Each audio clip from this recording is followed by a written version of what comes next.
যেই দিন থেকে দাদুর বাড়িতে এসেছি দাদুর বাড়িতে থাকাই হয়নি, সোজা চলে এসেছিলাম দিদির বাড়িতে যেখানে অনুষ্ঠানটা হচ্ছে। কিন্তু আজকে আর থাকবো না, আজকে সকাল সকাল একটু খেয়ে চলে যাব দাদুর বাড়িতে, মানে ওই আমার মামা বা মাসির বাড়িতে।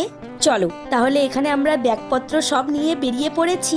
আমার দাদুর বাড়ি থেকে আমার দিদির বাড়িটা ওই এপাড়া ওপাড়া, যেতে বেশিক্ষণ সময় লাগে না। এইদিকে আমি চলেও এসেছি, এসে প্রথমে স্নানটা করে নিলাম। মা ওই জন্মদিনে যে হাউস কোটটা দিয়েছিল সেটা পরেছি আজকে। এই বাড়িটা হলো আমার মামার বাড়ি, আর তার সাথে একই উঠোনে আছে আমার মাসির বাড়ি।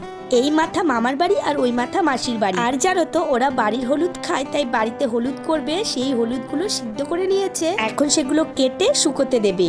মেয়ে তো এখানে এসে তেমন কারো কোলেই যেতে চাইছে না, শুধু আমার মা আর আমার কোলেই সারাক্ষণ, এমনকি কাউকেও ছুতেও দেবে না। আমার বাবা এসেছে কিন্তু আমার বাবার কোলে একবারও যায়নি, একটু বাবার কোলে গিয়েছিল, তাই তো বাবার খুব আনন্দ, একটু নাচানাচিও করেছে ওকে নিয়ে। আর এখন আমি আমার দাদু বাড়ির ওই বাইরে বসে আছি, আর বাইরের এই খোলা একটা মাঠ, এই খোলা মাঠে ছোটবেলা কতই না খেলা করেছি। এইদিকে মেয়েকেও স্নান করিয়ে দিলাম, আসার পর থেকে ওর শরীরটা ভালো নেই, ওই জ্বর হচ্ছে, তাও ভাবলাম আজকে একটু স্নানটা করে দেই।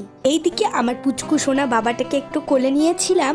সত্যি কথা বলতে দাদুর বাড়ি প্রত্যেকটা বাচ্চারই খুব প্রিয় একটা জায়গা, যেখানে গেলে তো মায়ের কোনো বকাঝকা খেতে হয় না, আর তার সাথে কোনো পড়াশোনার চিন্তাও থাকে না।